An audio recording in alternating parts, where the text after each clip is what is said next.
Hi, my name is Elena, and I'm doing my Lectio Divina, my reflection on the passage in Luke, found in Luke 10:25. And it's the famous parable of the Good Samaritan, and I'm going to be using two Bible versions. One is from the New International Version, and the other from the Tree of Life version.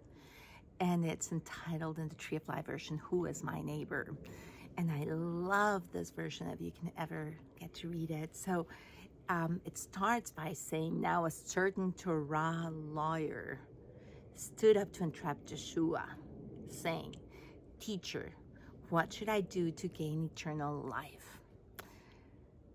Then Joshua said to him, what has been written in the Torah? How do you read it?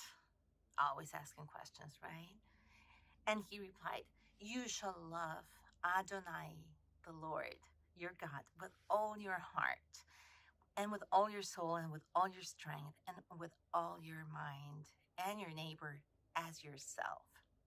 Yeshua said to him, you have answered correctly. Do this and you will live. But wanting to vindicate himself, he said to Joshua, then who is my neighbor? And so this is where I'm going to take off. And so as I was meditating again on this very famous passage, which I'm sure many of you are familiar with, first, the lawyer did a very impressive question. First, he referenced a passage from Deuteronomy 6:5. So Deuteronomy, the first 5 books of the Bible are the law. And he uses a question, he refers to the law, so he answers correctly. But then he goes on and he wants to ask Jesus, like, no, okay, I answered good, right? I know my answer, but now I'm going to ask you again. So who is my neighbor? Because I am Jewish, of course. And, well, he was, right? And so Jesus goes on to say the story. There is a man who travels from Jerusalem to Jericho. And on the way, he is robbed of everything, and he's just left lying there, half naked, beaten, bleeding on the road. Now, this road, you can still travel and go there. It's a very sinuous road, which it's like very... it goes from the high mountains with a very nice Mediterranean climate in Jerusalem, a very fertile area, down to Jericho, which is the Dead Sea level. So it's very dry. There, it's very arid, no vegetation, no shade, very rocky, and very narrow passages. So it was a perfect hideaway for a lot of robbers. And usually those robbers were Samaritans. Now, who were these Samaritans? Well, actually, these Samaritans were like the not liked cousins of the Jewish people, because at one point the Israelites, like 12 tribes of Israel, were separated between the north and southern kingdom, and we only have Judea, which is the tribes of Judah and Benjamin were left to Judea, where we have now Jerusalem, and the other 10 tribes were really scattered. So it's believed that Samaria might be from the tribes of Joseph and Levi. And so these Samaritans still believe in God, the same God, and still have the Torah, the 5 first books of the Bible, but they worshipped at another mount.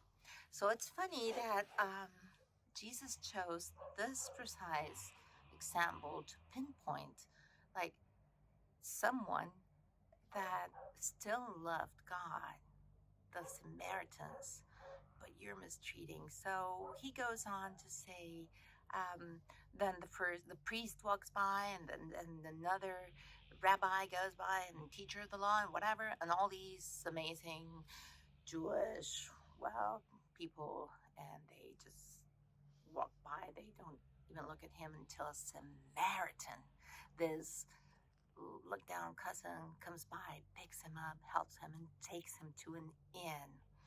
And there he pays for the robbed man to stay there and be taken care of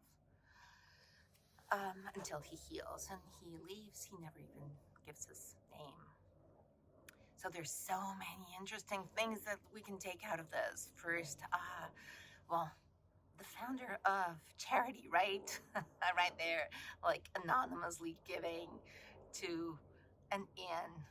Then the other nonprofit or this charity who is taking him, or a hospital or a hostel or whatever you want to call him, or a shelter, who's taking him in and healing him. And well, so many things have been said about this parable, but what has it spoken to me as I've been studying this? And it is that sometimes we all find ourselves, we can be in any place of this parable, of course, except Jesus. Sometimes we are this lawyer of the law who question the law, who look at it and want to scrutinize it and ask Jesus, but hey, in your word it says this and this. And we want to challenge him, and he answers, and actually he asks us again, because he doesn't really answer directly. He asks us to scrutinize closely, to look at it until we come to our own answers. And there is no way that we can escape the truth, because at the end of the story, Jesus asks the lawyer again, so who is the neighbor at the end of the story? The lawyer has nothing else to say except the Samaritan who showed mercy. So sometimes we're that lawyer, aren't we? That we want to scrutinize the word by word. And we question Jesus and we ask him, and he is kind and he answers us. Sometimes, and this is, we are the Samaritan.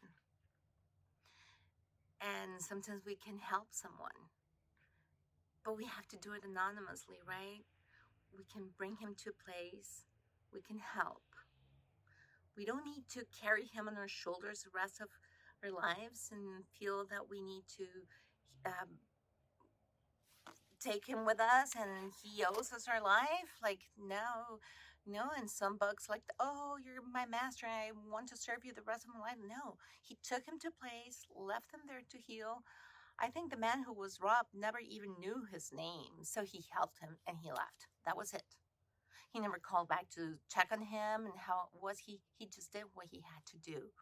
So that's our lesson of what a really good Samaritan is. Just put him in somebody else's hands. God will provide. God uses a lot of people to help someone else. We're not God. We're just a small piece in his plan. And then there's the robbed man. And sometimes we are that man or woman who has been beaten, abused, robbed, laid down on the floor, sometimes so unconscious that not even a cry can come out. But help will come, because sometimes our spirit will call out for help.